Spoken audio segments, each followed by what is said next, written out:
Step into the Chow time machine. Imagine pulling a lever and suddenly we're no longer in the present. We're traveling through centuries of history, guided by rare photographs, fragile artifacts, and stories almost lost to time.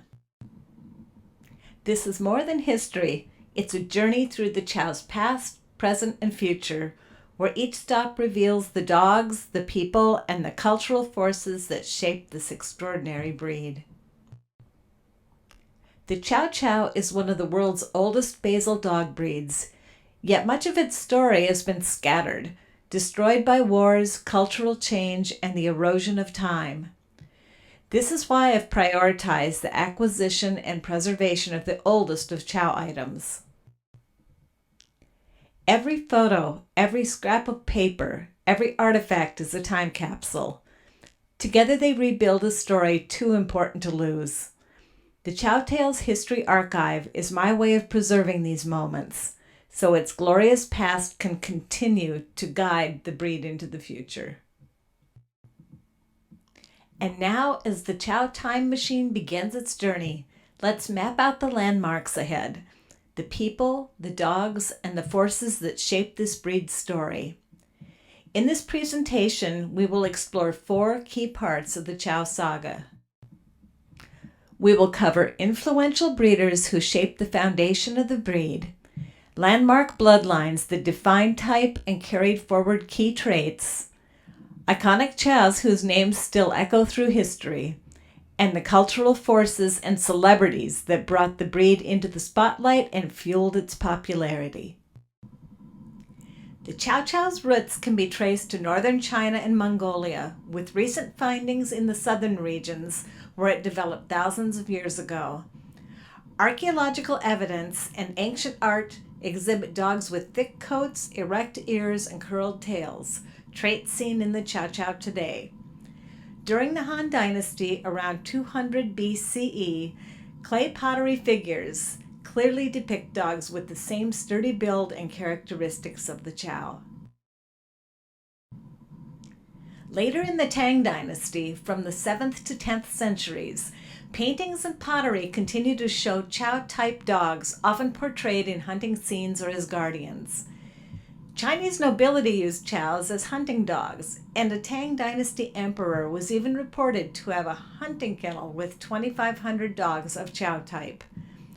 One especially important piece of evidence is a painting called A Palace Concert from the Tang Dynasty, featuring a dog with a heavy coat, broad head, and curled tail, remarkably Chow-like in appearance. The Chow Chow is often cited as the inspiration and possible model for the Fu dog, or the Chinese guardian lion statues. In China, the Chow Chow is referred to as the puffy lion dog, or Sangshi Quan, and bears a striking resemblance to these statues. The more modern term Fu dog is very likely a Western interpretation. As we move forward in the Chow time machine, we leave the palaces and dynasties of ancient China and begin tracing the breed's journey to the West. Marco Polo was one of the first Western explorers to document dogs resembling the Chow during his travels in 13th century China. This breed gained popularity in the late 15th century when sailors from the East India Company brought them back to Europe. In 1780, Reverend Gilbert White noted their unique characteristics, including their straight hind legs, deep black eyes, and blue tongues, as well as their role as a food source in China. The name Chow Chow is thought to derive from busy days of cargo ships traveling between China and England. Back then, sailors used the term Chow Chow to describe mixed cargo, everything from tea and spices to textiles, porcelain, and more. Over time, the nickname Chow Chow transferred to this unique and exotic breed as sailors brought the dogs back home as curiosities from the Orient. As the Chow time machine leaves the Celestial Empire, we reach England, where early imports began influencing the breed. Due to time constraints, I'll highlight key points instead of covering all influential English kennels and dogs, as there were so many.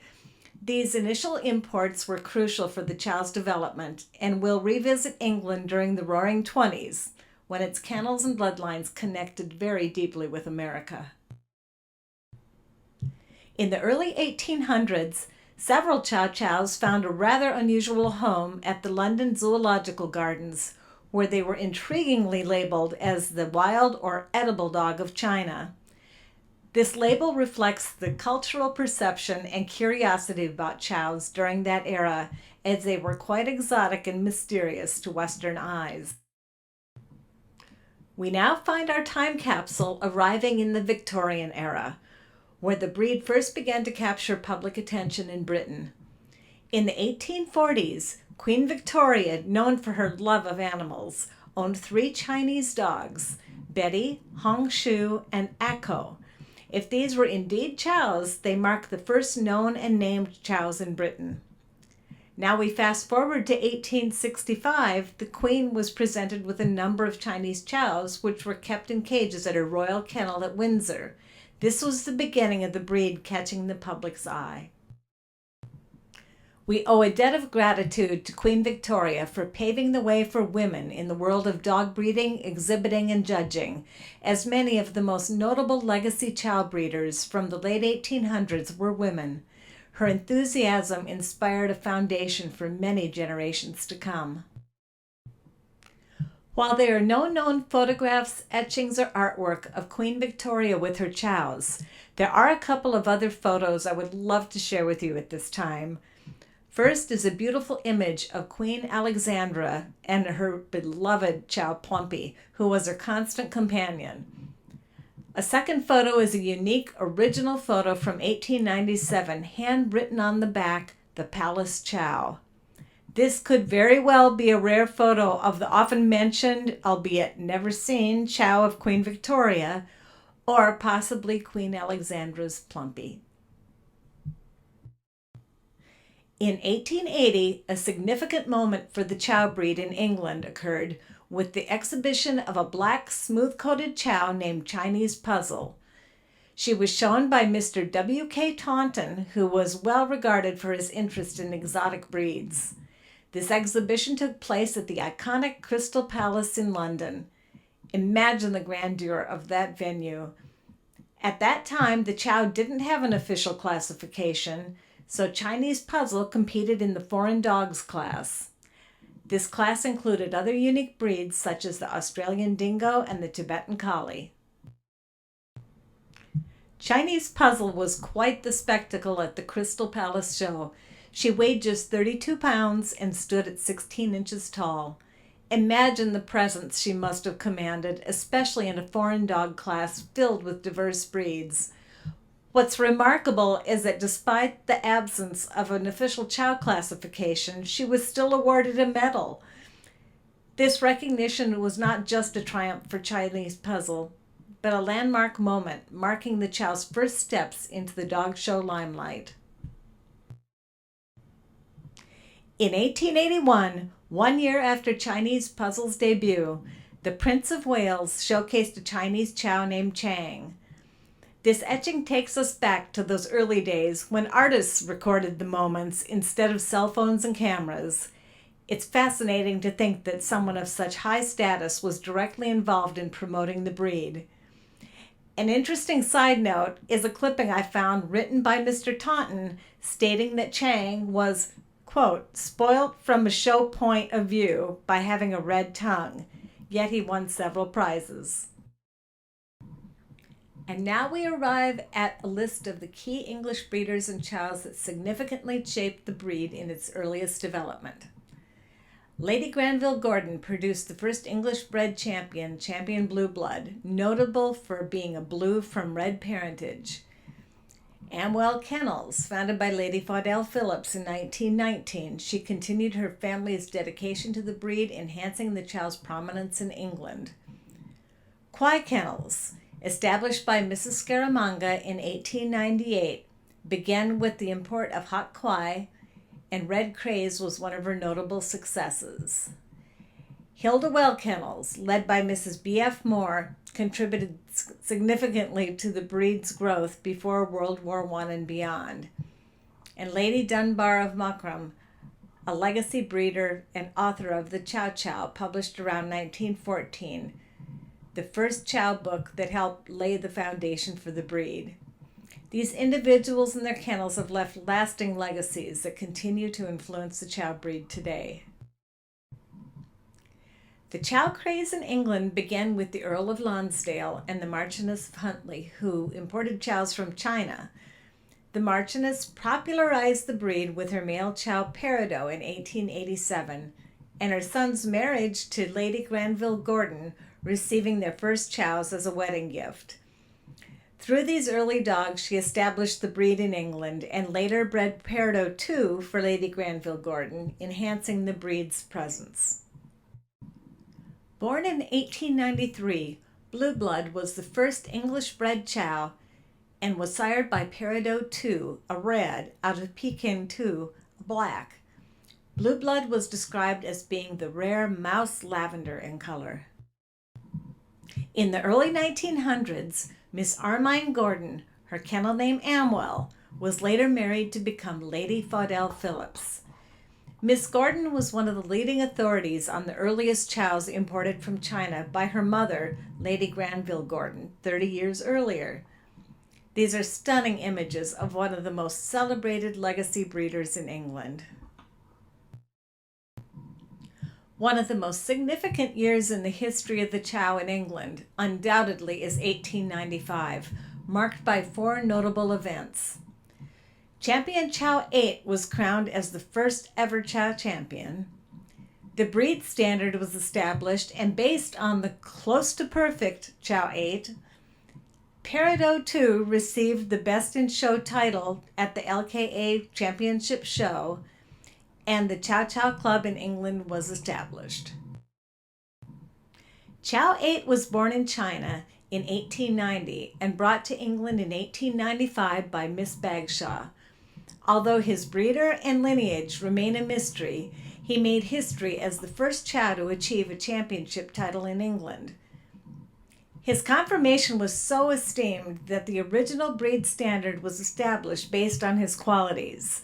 Only one other Chow, a female named Champion Tien, was regarded as equally perfect. Despite his significant historical impact, Chow 8 was known for his sharp temperament and changed owners 3 times throughout his life. He lived an impressive lifespan for his time, passing away in 1905 at the age of 15, a true foundational figure in the history of the Chow breed. Champion Tien may not be the most celebrated name in the history books, but she was a pioneer in her own right.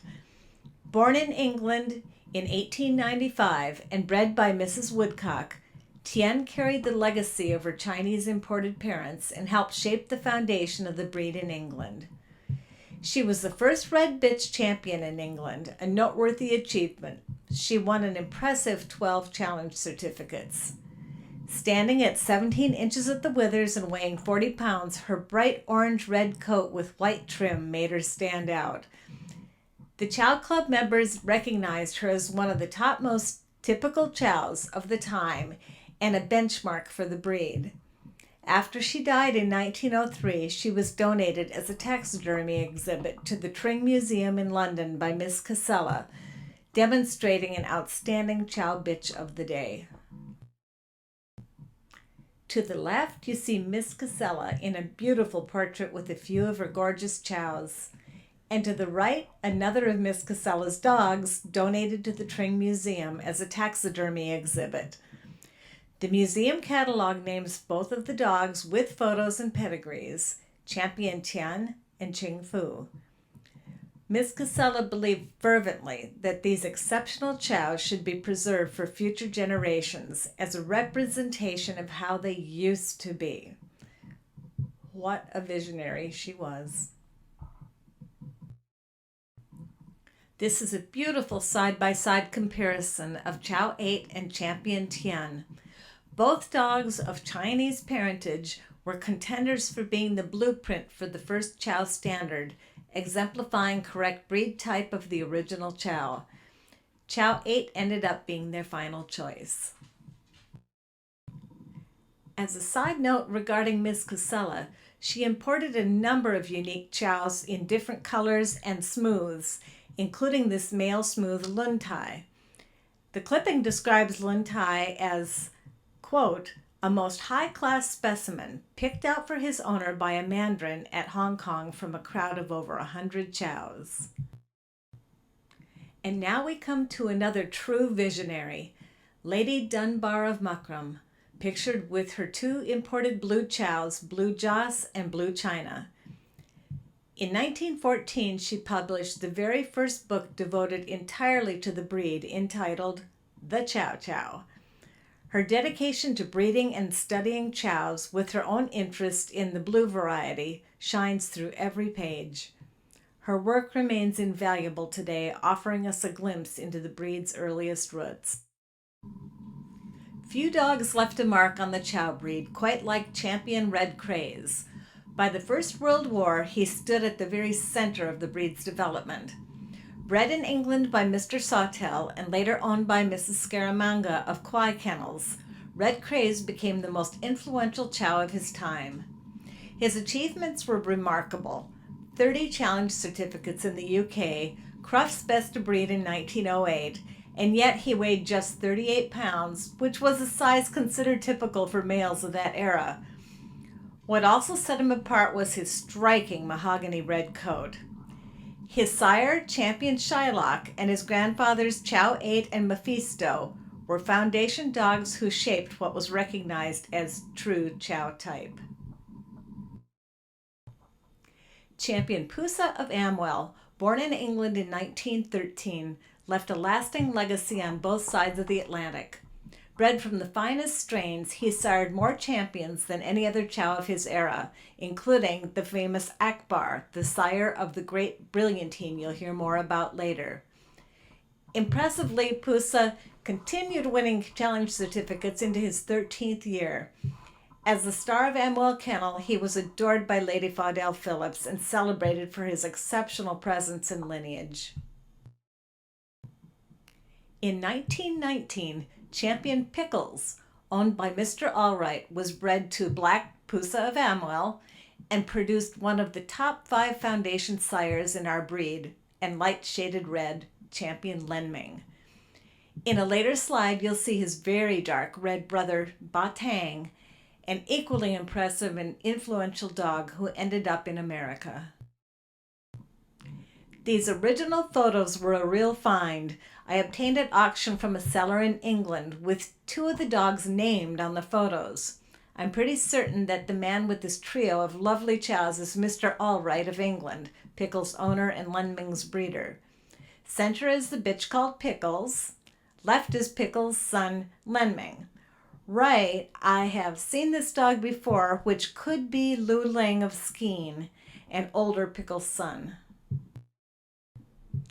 And lastly, the famous mahogany red litter brother to light-shaded red Lenming, Champion Hildewell Batang, bred by Mrs. B.F. Moore, winner of 24 challenge certificates.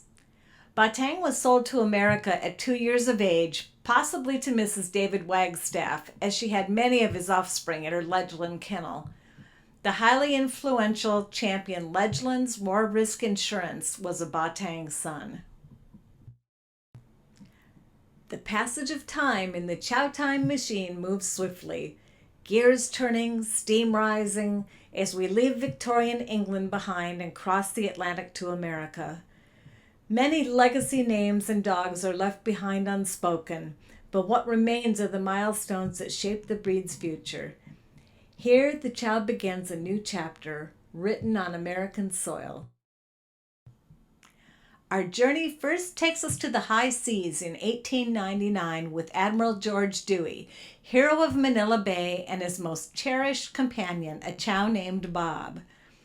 Found wandering the streets of Canton, China, Bob became Dewey's loyal shipboard mascot, cared for by his very own steward. Newspapers and magazines of the day delighted in their story, making Bob the first true celebrity Chow in America. But beyond the headlines, theirs was a bond of devotion. Bob was the Admiral's soulmate, and when illness claimed the little Chow, his heart was broken. From my personal collection, I've gathered hundreds of images that capture this extraordinary pair. Here are just a few highlights. Photographs show the crew of the USS Olympia on deck with Bob. Admiral Dewey himself at the center with his loyal companion. And on the right, Bob's own steward, a fellow native of China who cared for him aboard the ship.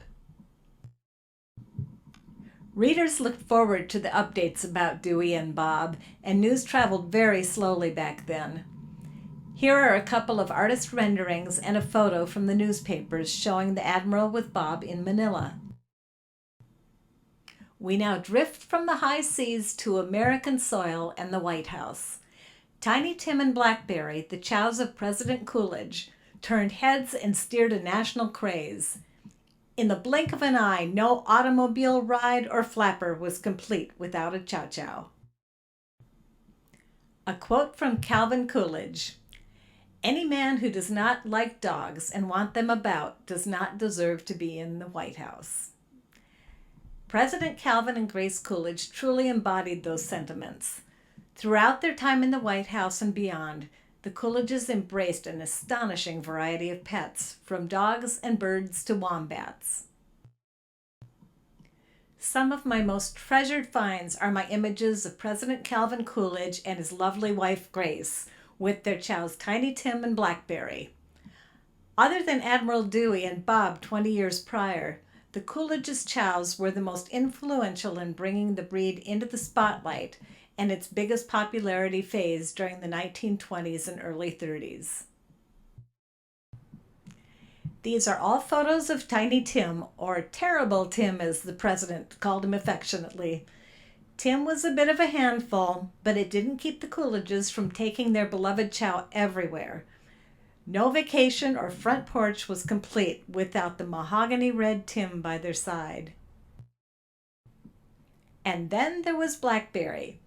The Coolidges received the gift of a spirited black chow puppy named Blackberry while vacationing in South Dakota. Known for her howling at the trees and the moon and everything else, President Coolidge eventually gifted her to his son's fiancée, Florence Trumbull, who was delighted to welcome her into her home. And so the fad begins. The chow hit its all-time ranking of number 2 in the AKC stats in the 1920s, just behind the number 1 Boston Terrier, which was also a Coolidge favorite pet. With an intense passion for producing more chows to align with the latest trends, the leading breeders and their top dogs are stepping into the spotlight. There are 5 notable sires in America who stand out, as their pedigrees are commonly found in a majority of today's chows. Champion Chinese Chum was born in 1901 in England and purchased by Mrs. Proctor of Blue Dragon Kennels in America. He was a dark red and 48 pounds and was said by experts to have a good old-fashioned correct scowl. There's an ongoing debate if Chinese Chum or Yen Hao was the first American champion chow. We'll talk about that later. He was the first chow to win at the Westminster Kennel Club and the first American champion to sire a champion. He has a long list of progeny, including the famous Champion Eastern Star, Champion Knight of Asia, and Champion Black Cloud. Champion Lord Chumley. Yes, that's how it's pronounced. Owner Mrs. John Z. Adams. This dog weighed 54 pounds. He was one of the top winners and very prolific producer of the 1920s. He is in a large portion of today's chow pedigrees. Champion Winsome Mincing. Bred by the Winsome Kennels of Franklin Hutton. This dog, later owned by Mrs. Waller, is celebrated as America's leading foundation sire. 2 of his distinguished offspring include Champion Ning Poo, the champion who won the first Chow National Specialty in 1920, and Champion Windholm's Wanlung, a red bitch who was the winner of the second Chow National Specialty in 1921. Champion Yui, owned by Mrs. Adna Nehart. Her Cossack kennels, established in 1911 with the acquisition of the beautiful bitch Carissa, then was bred to Fecum to produce Yui. Yui was 62 pounds and the only chow to defeat the great Lord Chumley. Yui produced many beautiful puppies, becoming one of her top foundation dogs and a top 5 producer in America. And last but not least is international champion Choonam Brilliantine of Manchoover, affectionately called George. He was born in England in 1924 at the famed Choonam Kennels. He dazzled the show world, winning his first challenge certificate at Crufts at just 11 months and gained his championship in less than 5 months. His success caught international attention when in 1925 Mrs. Earl Hoover, wife of Hoover vacuum founder, purchased him for nearly $10,000, almost $200,000 today. George sailed to America, bringing his championship legacy, as well as becoming one of the top 5 foundation sires in the history of the breed. 1906 was a truly pivotal year for the Chow Chow breed in the United States. This was the year when the American Kennel Club officially recognized the Chow. In addition, 1906 saw the creation of the first USA standard for the Chow Chow, which was based on the original standard from England, ensuring the breed's characteristics were preserved and consistent on both sides of the Atlantic. Another exciting development in 1906 was the formation of the Chow Chow Club of America, today the Chow Chow Club Incorporated. The first president was Belgian Princess Montgalion. It's now time to give this time machine a pull on the lever and bring it to a gentle halt. And as long as we're parked on the runway to refuel, we should hop out for a whimsical detour. Our destination? The magical Steiff Toy Factory and Vidal the Chow Puppy. Come along, I'll take your paw and lead you into Vidal's world. Years ago, a simple photo I found of a stuffed chow toy set me on an incredible journey to discover its origin. That trail led to a tiny puppy named Vidal, a remarkable voyage on the Graf Zeppelin, the sister ship of the ill-fated Hindenburg, and finally to the famous Steiff Toy Factory in Germany. In 1928, this 4-week-old chow puppy named Vidal, after the oil brand sponsoring the Zeppelin, was handed to the crew just before takeoff to ward off bad luck. Vidal became the first dog, much less a chow, to make a transatlantic voyage by air. On board the airship, Vidal's playful antics delighted passengers and crew, and soon his story traveled far beyond the Zeppelin. Word reached the Steiff Toy Factory in Germany, who saw an opportunity they couldn't resist. Inspired, they created a mohair toy chow in both brown and cream, naming him Brownie. Wheeled, sitting, and standing versions soon followed, and the little chow became an international hit. As long as we still have our heads in the clouds, I couldn't resist adding this 1928 clipping from the same era. Pictured is Mrs. Goodwin of Wincroft Chows, taking her chow Miss Pao Yun by an open-air mail plane to a Cleveland, Ohio dog show. Pao Yun only needed 2 points to complete her championship, and Mrs. Goodwin didn't want to have her to endure the hardships of the cargo train ride. The written account by the owner makes it sound like the train might have been a piece of cake compared to the joyride the pilot gave them. And yes, Miss Pao Yun finished her championship in style with an entry of over 80 chows in attendance. And now let's continue on our journey and take a look at a few of the remarkable kennels and dedicated chow breeders that shaped their future in America. According to AKC records, the first chow exhibited at Westminster was Takya in 1890. Then in 1901, Dr. and Mrs. Henry Jarrett acquired their first chow, Yen Hao, from China through a San Francisco exotic animal dealer. They imported 6 or 7 more chows from China to establish their Chestnut Hills Kennel in Philadelphia, and they bred the first litter of Chow puppies in the country. In 1903, Yen Hao became the first Chow AKC champion of record, with conflicting sources claiming the honor goes to Chinese Chum. Regardless, Chinese Chum was the first American champion to sire a champion and went on to be one of our most influential stud dogs. In the early 1900s, Mr. and Mrs. Charles Proctor were instrumental in introducing the breed to America and founded the Blue Dragon Kennels. The Kennels Foundation sire was champion Chinese Chum, who was the son of the famous sire in England, Shylock. Chinese Chum went on to sire many champions himself, including champion Black Cloud and champion Knight of Asia, which laid the groundwork for the Blue Dragon line. The Proctors were also instrumental in founding the Chow Club of America in 1906. In the early part of the century and into the 1930s, a silent film star and his wife and their Chow kennel would leave a lasting mark on breed history. By 1915, E.K. Lincoln and his Greenacre Kennels had become one of the most prominent names in American Chow history. Lincoln was more than a breeder. He was also a successful silent film actor and director with over 65 films to his credit.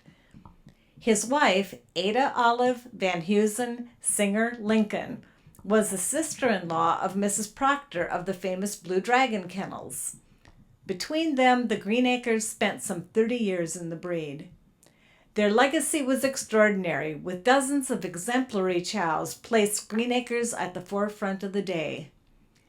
Lincoln spared no effort in his devotion to the breed, even raising his own cattle and farming vegetables to provide the best for his dogs.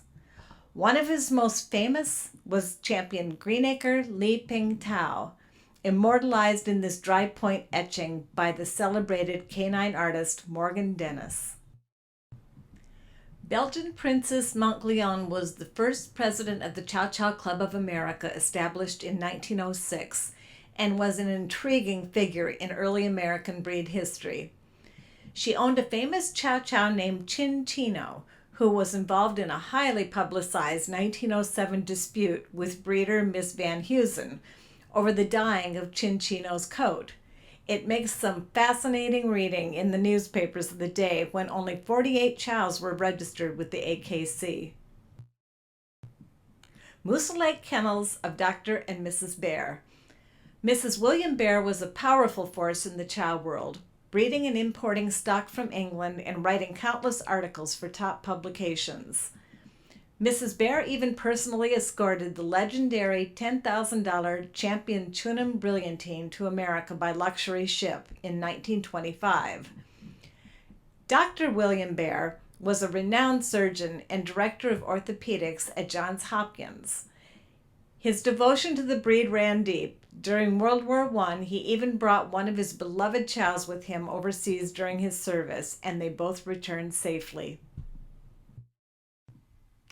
Mrs. Adna Nehart of Cossack Kennels, established 1911, purchased the beautiful Carissa to the left from Mrs. Moore in England. Carissa was the first chow bitch in America to make a significant mark both in the ring and whelping box. A top foundation bitch of great quality is seen next to her very influential foundation male, Champion Yui. Mrs. David Wagstaff stands among the great names in chow history. Through her renowned Ledgelands Kennel, founded in the early 1900s and flourishing well into the 1930s, she imported the finest bloodlines from England and helped shape the very foundation of the breed in America. Her champions were countless, her influence immeasurable. Beyond the show ring, she earned equal respect as a distinguished judge and as a gifted writer, contributing her knowledge to the leading dog publications of the day. The Ledgelands bloodline is nothing short of legendary, one of the oldest, strongest, and most enduring in U.S. history. And even today, her legacy continues. I was recently contacted by the owner of the original Ledgelands Kennel building. They are carefully restoring it as a residence, all while honoring its original purpose and design. To know that this living time capsule still stands and that others wish to preserve it is truly extraordinary. Earlier, you learned quite a bit about Mrs. Earl Hoover and her lovely chows, but I have something truly special to share that will bring the Manchoover story full circle. Here I would like to share with you one of my most treasured finds, original photographs of the great champion brilliantine taken right on Mrs. Hoover's farm. To hold these images is to step directly into the past, and to see this remarkable dog in his own element is nothing short of extraordinary. What makes them even more special is how they came into my hands. A private antiques dealer in Florida reached out to me offering these rare photographs. It's not every day that pieces of history like this surface, and when they do, they remind us of how alive and tangible the legacy truly is. As I worked on restoring these photographs, something magical happened. Each faded treasure came back to life before my eyes, and with that clarity came the discovery of the names and stories to go with the faces. To the left, we see Mrs. Hoover herself with what I believe is her dark red champion, Lu Cheng. At the top center, we catch a rare glimpse of the legendary $10,000 Choonam brilliantine, simply being a chow on the farm, caught in the act of chasing a cat. Below is most likely Mrs. Hoover's father, and beside him her young son, Gordon. And to the upper right, this is where the story deepens. I'm confident we are looking at Mrs. Bear, the woman who accompanied George, as Brilliantine was fondly known, on his voyage aboard the Aquitania from England.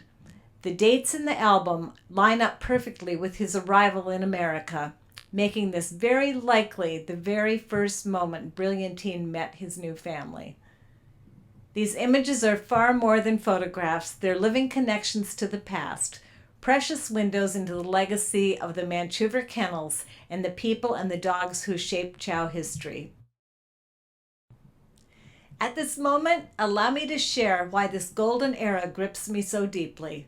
My shelves and drawers brim with photos, clippings, and stories from the 1920s.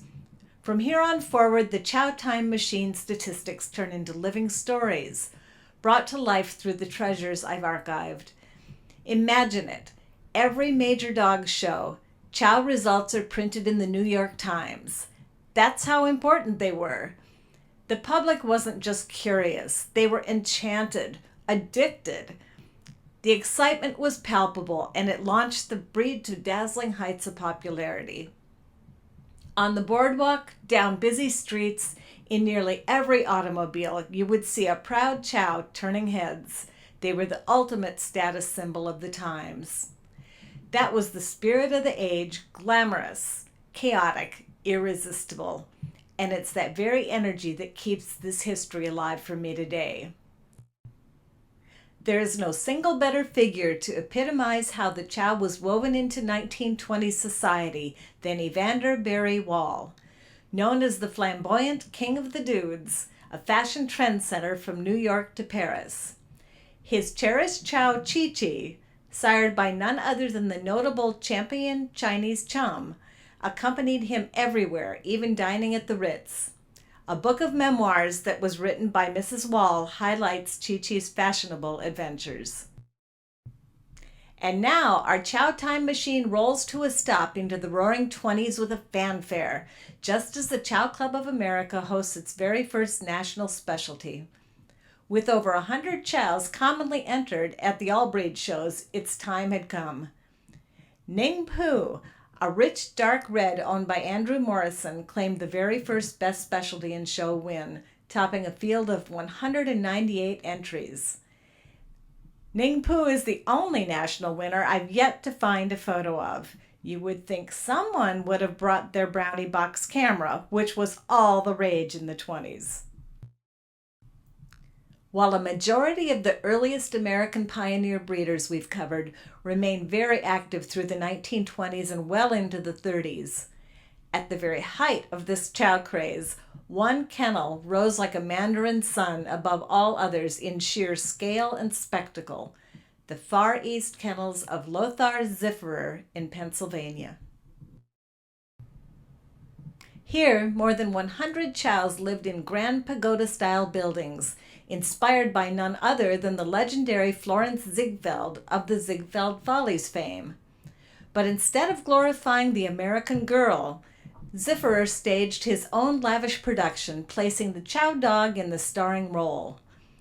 Near Columbia, Pennsylvania, he erected a kennel complex that looked like an exotic stage set, echoing the ancient homeland of the breed. And behind the showmanship lay substance. The chows bred by Zifferer were not only beautiful, they were top champions and producers. Their influence still runs deep in pedigrees today, a living legacy of this grand vision. The kennels contained offices, a perfectly appointed kitchen where special food is prepared, a glass-enclosed quarters for displaying puppies, a fully appointed grooming room, trophy room, and more. Even a hospital ward and full-time kennel managers with staff. On the left, we have a photo generously gifted to ChowTales by a relative of Lothar Zifferer. The Zifferers were returning from England with a cream puppy, which was fairly unusual in America at the time. Now, if you look to the right, you'll see another rare image of the Hartwells of Kangxi Chows visiting from their kennel in England, and a beautiful view of the kennel complex from the highway. But as all grand stories, even this one had to come to an end. A finale that still tugs at my heart. On the left, you see the notice of the closing out sale of the legendary Far East chows, a sad casualty of the Great Depression. In the center, a small relic in my collection, a matchbook from the Far East Inn, the very kennel transformed into a bustling supper club and beloved community gathering place until 1972, when it was sadly torn down to make way for a parking lot. Its loss was felt deeply, not only as the disappearance of a community landmark, but also as the fading of a remarkable chapter in chow history. Even as the Great Depression shook many of the top chow kennels in the early 1930s, one thing remained constant: the irresistible allure of the chow. These iconic dogs became marketing powerhouses, gracing everything from the latest hosiery colors to a giant doghouse advertising flea killer. The chow wasn't just a show dog or a pet, it was a symbol, and its image on products was as powerful as ever. As we traverse through the 20s and into the 30s, there are a few more legacy breeders whose impact on the chow breed cannot be overstated. One of the most notable being Mrs. E.C. Waller of Some Kennels. In 1915, she acquired the remarkable champion Winsome Mincing from breeder Frank Hutton of Winsome Kennels. Through Mrs. Waller's careful stewardship of Mincing's career and her thoughtful breeding program, Some Kennels rose to prominence, influencing not only her kennels but also shaping numerous other breeding programs well into the 1930s. Another standout from Mrs. Waller was the stunning black champion Hok Lo Fu, a celebrated show dog and influential sire. Mrs. Waller was also a prolific writer and active club member, contributing numerous articles sharing her knowledge and passion for the breed, leaving a lasting legacy that extended far beyond the show ring. Another very influential kennel to note is Claredale Chows, founded by Claire Knapp Penny. Claire began her breeding journey around 1916 under the mentorship of Mrs. Waller. Through this guidance, she gained access to champion Winsome Mincing, an influence that shaped the foundation of her exceptional chow line. Her chows quickly rose to prominence, with champion Claredale's Son 2 and champion Son of Mincing becoming two of the nation's most influential winners and producers. Claire earned wide respect not only as a breeder but also as a highly regarded judge. Tragically, in the 1930s, when heartworm disease devastated her entire kennel, she turned her focus to another breed. Her daughter Margaret later reflected, "Of course she seriously considered building her chow line, but after examining the available blood stock, she was deeply disappointed by the trends she observed in the breed. She felt the correct type was rapidly vanishing, overshadowed by fads that emphasized exaggerated individual characteristics. Keep in mind, this was Claire's perspective almost 100 years ago. And where in this Chow timeline does the American smooth-coated variety fit in? Well, unfortunately, while our 1906 and 1925 standards made provisions for the smooth, they were very out of favor in America and omitted from the rewrite of the 1941 standard. To the credit of a handful of dedicated smooth breeders, they ultimately returned the smooth back to its rightful place in the 1986 standard after a 45-year absence. At the time that the smooth was removed from the American standard, the majority of the limited gene pool was still in Europe, as you can see in the photos. Once accepted in America again, the coat variety has had an amazing resurgence and is on a steady upswing. There are a few breeders who have made as an impressive of an impact on our Chow breed on both sides of the big pond as England's Mrs. Manooch of the esteemed Choonam kennel.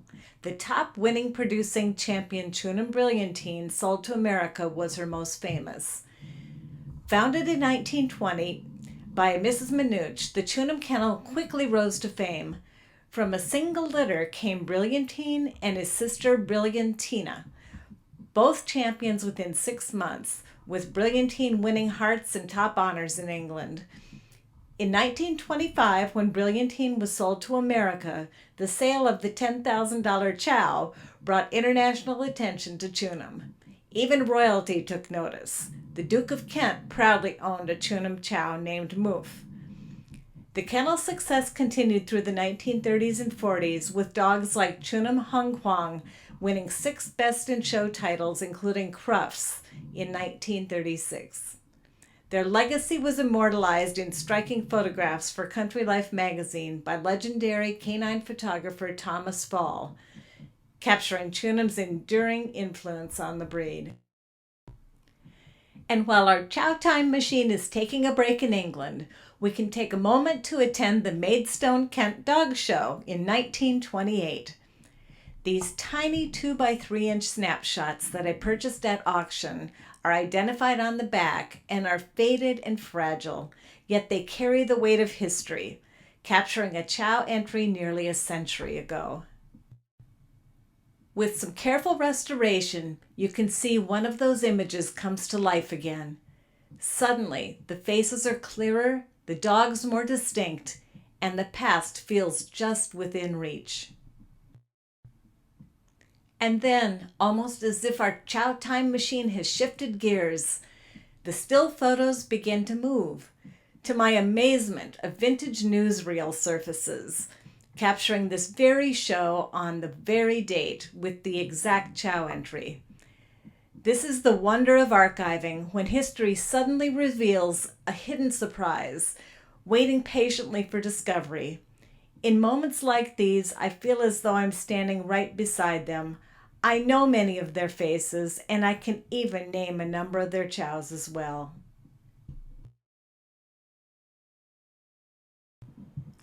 A few years ago, another rare Chow time capsule surfaced from England.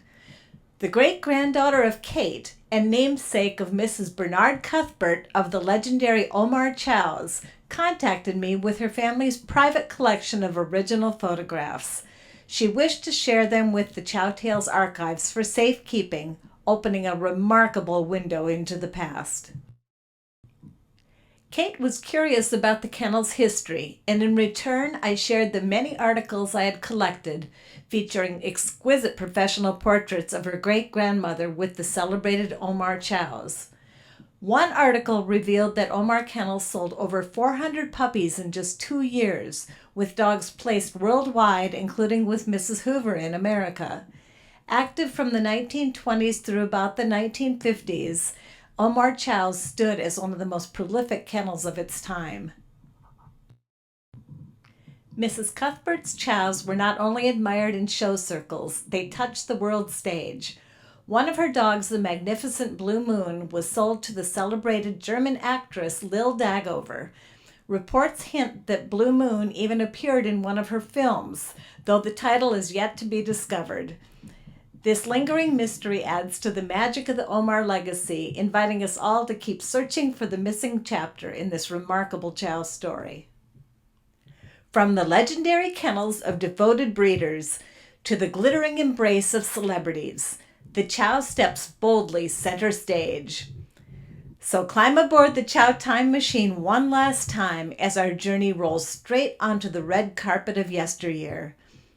Silent film idols, vaudeville greats, golden age legends, and international stars, each bound by their devotion to one unforgettable co-star, the Chow Chow.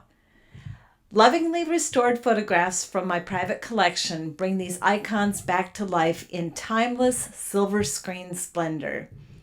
So sit back, grab your popcorn, and dim the lights. For the next 4 minutes, you'll experience the ultimate star-studded finale, where chows truly stole the spotlight and the hearts of the world.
Well, my friends, time passes ever so quickly. And while today our journey ends in the 1930s, the stories we've uncovered with countless left unspoken are the very foundation of the breed, the bedrock upon which every generation since has been built. As we disembark the Chow Time Machine, I'd like to leave you all with this thought. The essence of the Chow we hold dear today endures because of the dedication of these early breeders, their vision, and their stewardship of the standard. This history is a time capsule, but one that should never be buried too deeply. It must be opened, admired, and remembered if we're to carry its lessons forward. Every litter we breed, every choice we make adds another brushstroke to this living masterpiece. Let us honor the blueprint laid before us and build a future worthy of the breed's past.